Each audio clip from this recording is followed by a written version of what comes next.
Well, Biscuit Mike here. They in Michigan, Bobcat trapping reopened. This year it was open from November 1st through the 14th. We took a break for deer season, firearm season. I already had some Bobcat sets out here. Uh, we also have martin and fisher coming up here in a few days actually. So I'm going to set up a fisher slash martin box back here in these woods down by this creek, and also I already have a cubby that I built in November. I'm just going to reset it up, relure it, rebait it, retrap it. So taking you along with me to see how it goes. I'm about I'm a ways away from any real road, but I am in the thick of it, and we've got a good healthy dose of snow. So this is always tough trapping, but I'm going to do it. Okay, got some fresh beaver chunks back in the back of that hole, way back in the back of that hole. I made a little bit of a bloody mess out here in the front with it. And I've got this on a saber-tooth drag that's sitting up high in that tree, so that when I come down here, I don't have to come all the way down here from that hill where I'm coming from to check. If I see that saber-tooth drag up there in that tree, if there's anything monkeying with it, well, I can do something about it and come really check. But anyways, what I'm going to do is lure and bait this thing up. But so another thing I intend on doing, though, is I am going to put that martin fisher trap right here, right above it on this pole, using a 120, a box, and I'll get to that here in a few minutes. But we're going to go ahead and lure this up. The first thing I'm going to use is some castor and anise.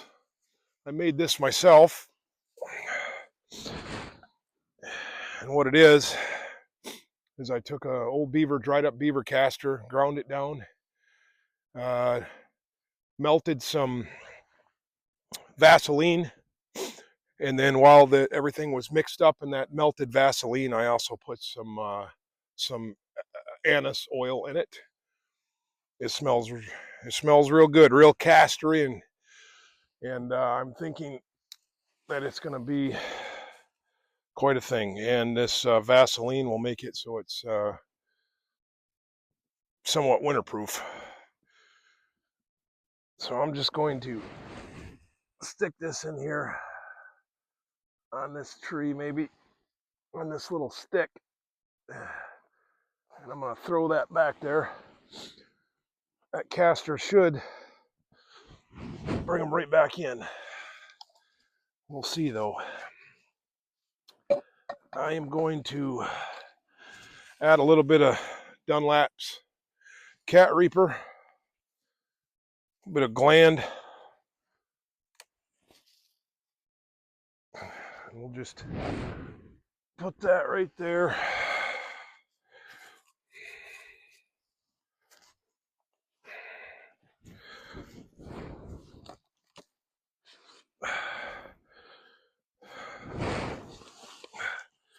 Dress it up with a little bit of Bobcat lure or urine.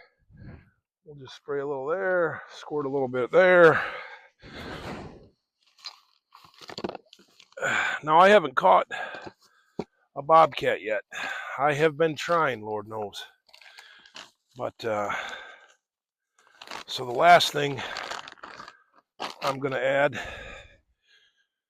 and I'm going to put this somewhere high on one of these trees, Alaskan sable oil. This is real skunky, same deal though. It's in a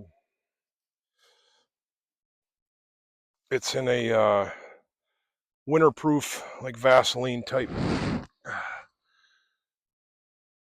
Let me see if I can't find a stick to.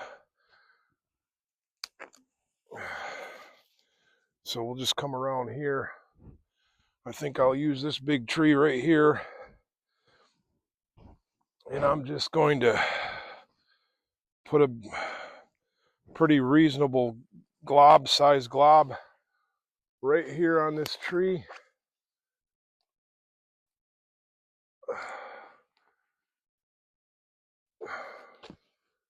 And then throw this stick. Now, bears to mention that I do have some flagging as well, using some tinsel type flagging. It's the first time I've actually brought the tripod out here, so whatever, you get the point. Hopefully this isn't boring.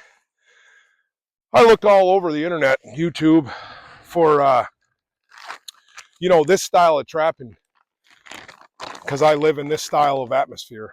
Lots of snow, and these are less than perfect conditions, but these cubby type deals, they seem to at least keep the gist of everything out while still providing a medium to set your traps and put some bait in there. So when I come check this, probably every couple times I'll come all the way down the hill here, see if it needs to be dug out. Or boy, this Alaskan sable oil is some real stinky stuff. So now I'm pretty much done with this cat set. Like I said, I'm gonna go get that box, and I'm gonna set that box right up there. And now again, it is not Fisher and Martin time for a few days. However, I'm going to leave the trap out here, obviously leave this box out here. I'm just not going to set them yet. And so they will be here, and I'll have to not carry. So I'm just going to put this box here. This is just a 120 box with some chicken wire on the back. Got a little hook inside to hook whatever bait I'm using, and I'm just going to screw this in here.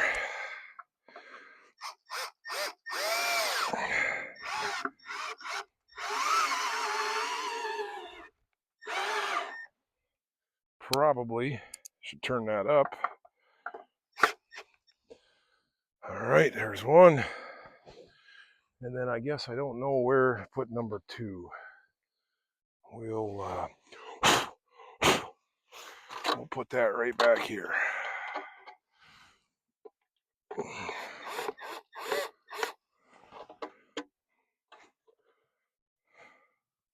And of course, I grabbed the wrong screw.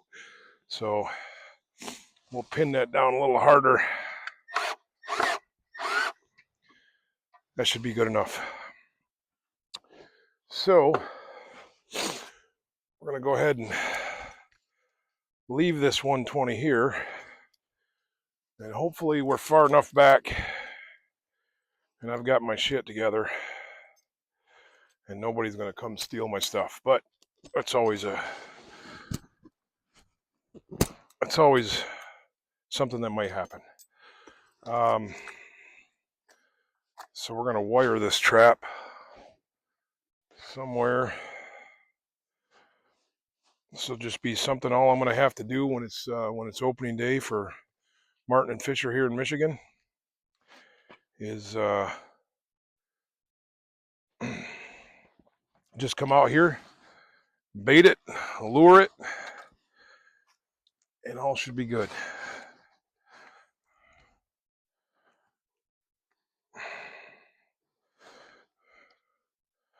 We're just going to wire this trap to the tree, to this pole that it's leaning on. So we're going to set it like this. So for now, we'll just leave that bad boy right in there. That way it's here and it's ready to go, but it's not set because it ain't that time yet. But it's here and it's ready. And I'm also liking the idea that I'm setting up this situation with a Fisher Martin trap right by what I'm calling a Bobcat set. But of course, this could be a Fisher or a Martin set as well. This is right next to a creek. It's real thick in here, and I'm pretty happy with this set. This one's a working, that one will be.